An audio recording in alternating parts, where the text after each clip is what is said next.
Welcome to the Tech Egg. Don't get scrambled. Enjoy the video. In this video, I will explain how to make cold brew yerba mate. First, gather your yerba mate and cold, filtered water.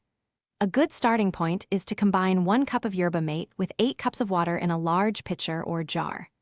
This ratio creates a balanced flavor. Next, place the mixture in your refrigerator to steep for a minimum of 8 hours or even overnight for optimal extraction. Once you have the basic cold brew, you can easily customize it.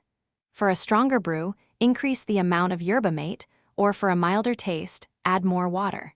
Consider infusing your cold brew with fresh ingredients like orange peels, a few sprigs of mint, or thin slices of ginger during the steeping process.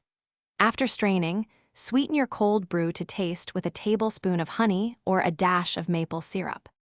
Your delicious cold brew yerba mate is now ready to enjoy.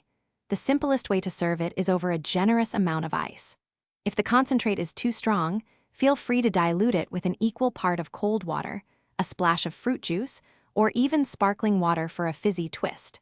A squeeze of fresh lemon or lime juice can also brighten the flavor beautifully. Store any leftover cold brew in an airtight container in the refrigerator for up to 5 days. Cold brewing yerba mate offers several advantages. This method results in a smoother, less bitter beverage compared to hot brewing, as it extracts fewer tannins. You'll still get a wonderful, sustained energy boost, often without the typical jitters associated with coffee. Plus, it's a fantastic way to enjoy the natural benefits of yerba mate.